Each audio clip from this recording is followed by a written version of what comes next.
যথেষ্ট গরম চলছে দক্ষিণবঙ্গে। এদিকে বেশ কিছুদিন ধরেই বিদ্যুতের লাইন নিয়ে বিস্তর সমস্যা দেখা দিয়েছে পশ্চিম বর্ধমানের রূপনারায়ণপুরের রূপনগর এলাকায়। ফলে বাধ্য হয়ে বিদ্যুৎ দপ্তরের গাড়ি সহ কর্মীদেরকে আটক করে বিক্ষোভ দেখান রূপনগর এলাকার বাসিন্দারা।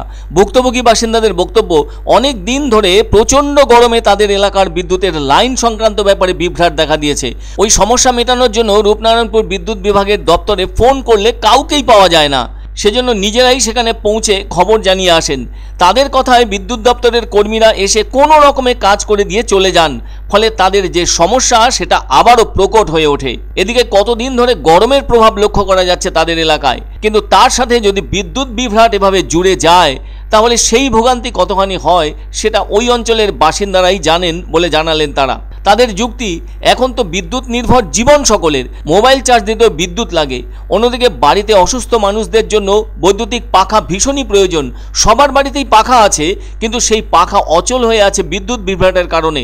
স্থানীয় বাসিন্দাদের বক্তব্য, এই প্রচণ্ড গরমে ভোগান্তির যে শেষ নেই। রবিবার রাতে রূপনগর এলাকার একটি ট্রান্সফরমার বিকল হয়ে যায়, ফলে সারাটা রাত বিদ্যুৎহীন অবস্থায় কাটালেন তারা।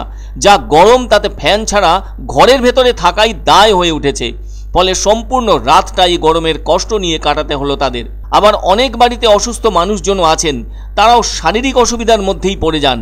তাছাড়া রাতের দিকে বিদ্যুৎ সরবরাহের ক্ষেত্রে কোনো সমস্যা দেখা দিলে তা মেরামত করবার জন্য সেভাবে বিদ্যুৎ দপ্তর থেকে কাউকেই পাওয়া যায় না বলে অভিযোগ। এমন ঘটনা নিয়ে অনেকবার রূপনারায়ণপুর বিদ্যুৎ বিভাগের এসএসের কাছে অভিযোগ জানিয়েছেন তারা, কিন্তু তাতে কোনো কাজ হয়নি বলেই অভিযোগ ওখানকার বাসিন্দাদের। ফলে তারা যথেষ্ট ক্ষিপ্ত ছিলেন, যার ফলে এদিন বিদ্যুৎ বিভাগের গাড়ি সহ বিদ্যুৎ কর্মীদের কাছে পেয়ে আটকে রাখতে বাধ্য হন বলে জানান তারা। ফলে তাদের দাবি, অবিলম্বে দ্রুত বিদ্যুৎ সরবরাহ ঠিকঠাকভাবে চালু করুন ওনারা। তাদের আরও অভিযোগ, তাদের এলাকায় যে ট্রান্সফরমারটি রয়েছে সেটি যা লোড নেবার কথা তা নিতেও পারছে না। তার কারণ, লোড নেবার ক্ষমতা বহনের দিক থেকে ওই ট্রান্সফরমারটি যথেষ্ট ছোট। সেই ট্রান্সফরমারটি বদল করে দ্রুত ওখানে উপযুক্ত ট্রান্সফরমার লাগিয়ে দেবার দাবিও জানিয়েছেন তারা। এদিকে বিদ্যুৎ দপ্তরের গাড়ি সহ বিদ্যুৎ কর্মীদের দীর্ঘ সময় ধরে আটকে রাখার খবর যায় রূপনারায়ণপুর ফাঁড়ির পুলিশের কাছে। ফলে পুলিশ ঘটনাস্থলে এসে পড়ে। এদিকে তাদের এলাকায় পুলিশের উপস্থিতি লক্ষ্য করে ক্ষোভ প্রকাশ করেন স্থানীয় বাসিন্দারা। তাদের বক্তব্য, এখন বিদ্যুৎ দপ্তরের গাড়ি ও কর্মীদের ছাড়িয়ে নিয়ে যাবার জন্য এসেছে পুলিশ। তাহলে তাদের এলাকায় বিদ্যুৎ সমস্যা মেটাবে কে? এমন প্রশ্ন কিন্তু তারা পুলিশের সামনেই তোলেন।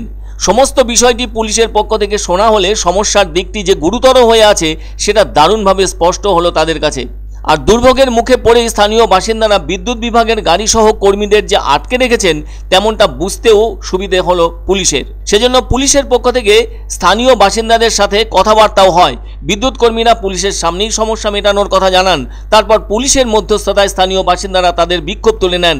তবে বিদ্যুৎ দপ্তরের কর্মীদের পক্ষ থেকে স্থানীয় বাসিন্দাদের আশ্বাস দেওয়া হয়, অবিলম্বে তাদের প্রয়োজনীয় যে কাজ রয়েছে সেসব মিটিয়ে বিদ্যুৎ সরবরাহ স্বাভাবিক করবেন তারা। এরপর বিদ্যুৎ কর্মীরা তাদের গাড়ি নিয়ে চলে যান। তবে সেই কাজ কতদিনে হয় সেই দিকে তাকিয়ে রূপনগরের বাসিন্দারা। বারবার ইলেকট্রিক অফিসে যোগাযোগ করেছে, তা সত্ত্বেও ওনারা আসতে অনেক লেট করেছেন, 2-3 ঘন্টা লেট করলেন।